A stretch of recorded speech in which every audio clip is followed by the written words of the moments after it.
आज Doubtnut app download करें। Doubtnut पर अपने सभी गणित, रसायन विज्ञान, भौतिक विज्ञान और जीव विज्ञान के डाउट्स का करो सफाया। बस प्रश्न की फोटो खींचो, एक ही प्रश्न को क्रॉप करो और तुरंत वीडियो सोल्यूशन पाओ। अभी डाउनलोड करें। नमस्कार दोस्तों, दिया गया प्रश्न है धारणशीलता, निग्राहिता, साथिल्य तथा साथिल्य लूप से आप क्या समझते हैं। दोस्तों, जब बात करते हैं हम लोग साथिल्य तथा साथिल्य लूप की, तो सबसे पहले समझते हैं कि किसी भी जो परिनालिका या किसी भी नर्म लोहे की क्रोड में आप चुंबकीय क्षेत्र आरोपित करते हैं तो क्या होता है।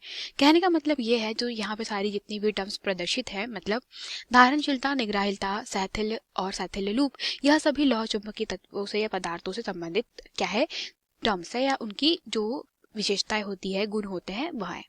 तो धारणशीलता, निग्राहिता और साथिल्य लूप से पहले हमें समझना होगा कि जब भी आप चुंबकीय क्षेत्र आरोपित करते हैं किसी भी चुंबक में, ठीक है, मतलब क्या किया आपने कि यहाँ पर एक आपने चुंबक रखा, ठीक है, और इसको कहाँ पे रख दिया, एक चुंबकीय क्षेत्र के बीच में रख दिया, ठीक है, मतलब यहाँ पे आपने एक लौह चुंबकीय पदार्थ जैसे कि लोहा, निकेल किसी को रखा और आरोपित कर दिया चुंबकीय क्षेत्र। तो क्या होगा कि इस आरोपित चुंबकीय क्षेत्र के भीतर चुंबक, यहाँ पे लौह चुंबकीय पदार्थ रखने पे हम जानते हैं कि क्या होता है, इसमें चुंबकत्व का गुण आता है, ठीक है, चुंबकत्व धारण करते हैं, आप इसको प्रेरण भी करते हैं, चुंबकत्व को आप कहते हैं कि इसमें चुंबकीय प्रेरण उत्पन्न हो गया, ठीक है।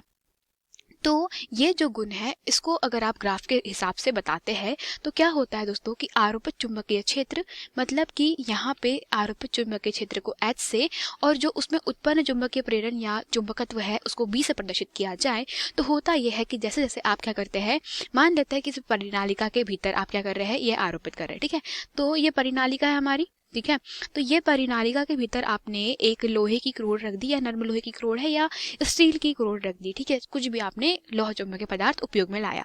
तो क्या होगा कि जैसे ही आप चुंबकीय क्षेत्र आरोपित कर रहे हैं, तो चुंबकीय क्षेत्र किस प्रकार से आरोपित कर रहे हैं, तो आरोपित चुंबकीय क्षेत्र H है, तो उसके कारण क्या होगा, उसके कारण यहाँ पे धीरे धीरे धीरे धीरे धीरे धीरे इसमें चुंबकत्व का गुण आने लगता है और ये एक स्थिति तक जाकर के अधिकतम हो जाता है।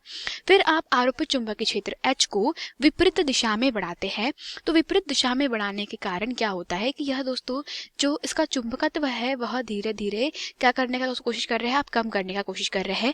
इसके लिए आपने H का मान किस दिशा में, विपरीत दिशा में बढ़ाना प्रारंभ किया। तो जब आप इसको विपरीत दिशा में बढ़ाना प्रारंभ करते हैं तो क्या होता है कि यह कुछ इस प्रकार से दोस्तों यहाँ पर आता है, इस बिंदु पर क्या होगा कि दोस्तों अगर यह हमारा क्या कर रहे हैं, आप लोहे की क्रोड की बात कर रहे हैं, ठीक है, मतलब आप स्टील या इस्पात की बात करें, ठीक है, तो इस्पात के लिए हम यहाँ पे अभी हल कर रहे हैं साथिल्य वक्र।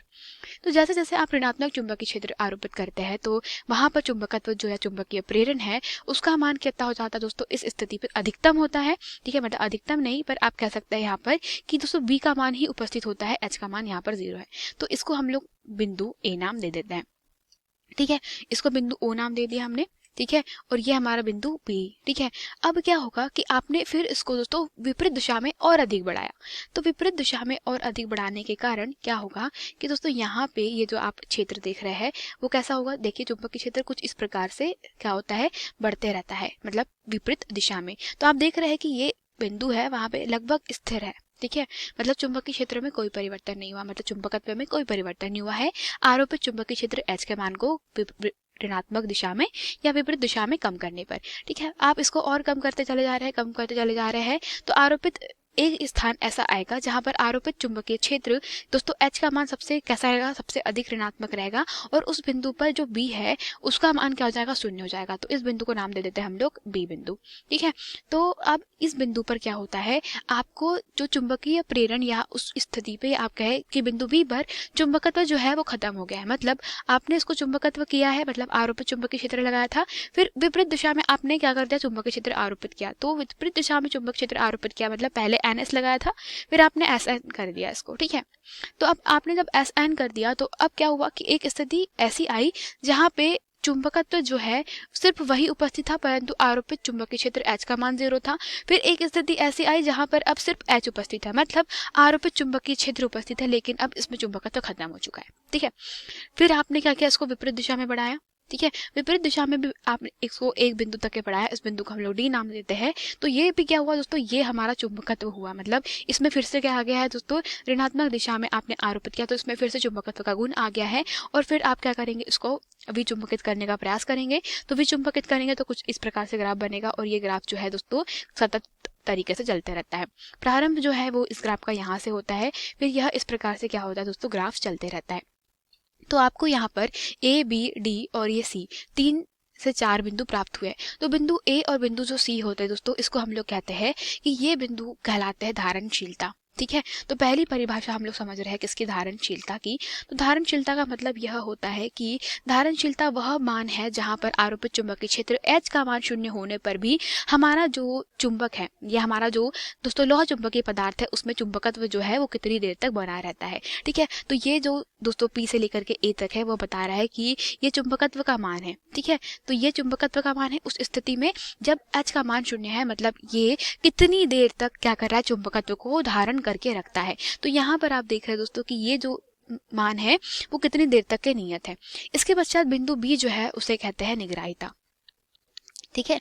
तो निग्राहिता का मतलब ये होता है कि आरोपित चुंबकीय क्षेत्र H का मान 0 कर देने पर, मतलब आपने आरोपित चुंबकीय क्षेत्र जिसके अंदर आपको क्या करना है, इस नर्म लोहे की क्रोड को या फिर आपने जो इसको क्रोड का उपयोग किया है इसको क्या करना है दोस्तों, विचुंबकित करना है। तो आपने आरोपित चुंबकीय क्षेत्र का मान क्या कर दिया है, कुछ इस प्रकार से आरोपित किया है कि दोस्तों वहां पर चुंबकत्व का मान खत्म हो जाए।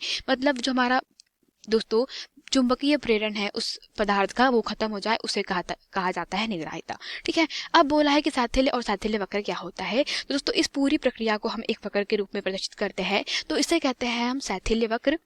ठीक है। और यहाँ इस साथिल्य वक्र में क्या होगा कि दोस्तों ये जो क्षेत्रफल देख रहे हैं इसे कहा जाता है साथिल्य हानि। तो तीसरी हमारे पास में क्या रहेगी, साथिल्य हानि। तो जिसका जितना ज्यादा आप कहे दोस्तों कि वक्र का क्षेत्रफल रहेगा, मतलब यहाँ पर O से लेकर D तक के आप क्या करें, जो क्षेत्रफल देखेंगे जितना अधिक क्षेत्रफल उतना अधिक साथिल्य हानि। ठीक है। उतना ही बड़ा साथिल्य वक्र। और अगर आप इसके अलावा नर्म लोहे की बात करें, नर्म लोहे का दोस्तों जो साथिल्य वक्र होता है बहुत ही अच्छा होता है, या आप कह सकते हैं कि कम होता है। कहने का मतलब यह है, ये हमारे पास में आरोपित चुंबकीय क्षेत्र H या चुंबकीय प्रेरण B। तो क्या होता है नर्म लोहे केस में, नर्म लोहे केस में दोस्तों अगर आप साथिल्य वक्र देखें तो वो कुछ इस प्रकार से होता है। ठीक है। वो बहुत ही छोटा सा होता है, आप इसको इस प्रकार से देख सकते हैं। तो ठीक है, ये नर्म लोहे के लिए होता है, जबकि यह जो है वह इस्पात या स्टील के लिए है। ठीक है। यही हमारे प्रश्न का उत्तर हो जाएगा। धन्यवाद।